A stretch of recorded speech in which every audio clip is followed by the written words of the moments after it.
এইভাবে বলেছে আপনার সাথে ঐক্য করেছি এরশাদ বিরোধী আন্দোলনে, এরই মধ্যেই আপনি আরেকবার বেইমানি করেছিলেন, তাই আপনাকেও জনগণ বিশ্বাস করে না।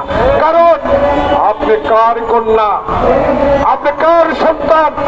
যেই পিতা এক মিনিটে বাংলাদেশে গণতন্ত্রকে হত্যা করে বাংলাদেশে বাকশাল কায়েম করেছিল, সেই পিতার সন্তান আপনি। আপনি নাকি গর্ব করে বলেন আমার বাবার স্বাধীনতা এনেছে, আমার বাবার দেশ, আমার বাবার সম্পদ, কেউ এখানে হাত দিতে পারবে না।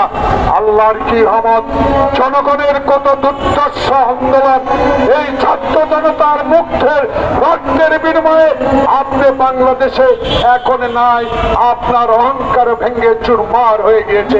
আপনি এখন ভারতে মোদির কাছে বসে এখনো ষড়যন্ত্র দাবার চাল চালছেন। বাংলাদেশের জনগণ আপনাকে আর কখনো এই দেশে রাজনীতি করতে দিতে আসবে না, যতক্ষণ না পর্যন্ত আপনার বিরুদ্ধে 100-র উপরে মামলা, সে মামলার বিচার না হবে। তাই আজকে বেগম জিয়া আবার প্রমাণিত করেছেন, গতকালকের এই অভ্যর্থনা আমরা আবার উৎসাহ পেয়েছি, জনগণ আবার উৎসাহিত হয়েছে। এদেশে গণতান্ত্রিক আন্দোলন ইনশাল্লাহ আবার সফল হবে।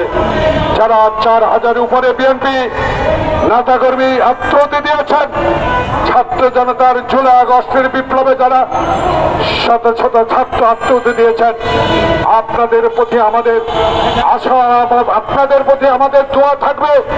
আপনাদের রক্তের প্রতিশোধ বাংলাদেশে আসবে ইনশাল্লাহ। যদি ডক্টর মোহাম্মদ ইউনূস আপনি যদি একটি সুষ্ঠু ভোট, দিনের ভোট দিনে করে দিতে পারেন, বাংলাদেশের পছন্দের মানুষ, বাংলাদেশের মানুষ পছন্দের দলকে ভোট দিয়ে ইনশাল্লাহ নির্বাচিত করে এই দেশে একটি সংসদ করবে। সেই সংসদে 31 দফার দাবি পূর্ণ বাস্তবায়ন করে দেশ পরিচালনা হবে। তাই আজকে এই নাগরিক পরিষদ ছোট্ট হতে পারে, কিন্তু আপনারা যারা স্বাধীনভাবে সাংবাদিকতা আজকে করতে পেরেছেন, যেসব সাংবাদিক টিয়ার গ্যাস মুখে দিয়েও সংবাদ প্রকাশ করতে পারেন নাই, আজকে সাহসের সহিত আপনারা সেই সংবাদ প্রকাশ করছেন। আপনাদেরকে আমাদের ধন্যবাদ দিতে হবে। এই কারণে সত্য কথা তুলে ধরুন। বাংলাদেশের ৭৫% মানুষ এখন নির্বাচন চায়, আর নির্বাচন বিলম্বিত নয়, এখনই নির্বাচনের প্রয়োজন। সংস্কার প্রায় শেষ পর্যায়ে, এমন সংস্কারে হাত দেবেন না যে সংস্কার 111-এর মতো বিলম্বিত করে আর একটি ষড়যন্ত্রের মাধ্যমে আইন নির্বাচনকে বিলম্বিত করতে পারে। তাই ডক্টর মোহাম্মদ ইউনূস আপনার কাছে এই পরিষদ থেকে, এই অবস্থান থেকে, জাতির এই বিবেকের স্থান থেকে আপনাকে অনুরোধ জানাবো, আর দেরি নয়, কারো কথায় নয়, আপনি গ্রহণযোগ্য ব্যক্তি, আপনার সিদ্ধান্ত চূড়ান্ত সিদ্ধান্ত, নির্বাচন ডিসেম্বরের মধ্যে দিতে হবে, দেওয়ার ব্যবস্থা করুন। সবাইকে ধন্যবাদ।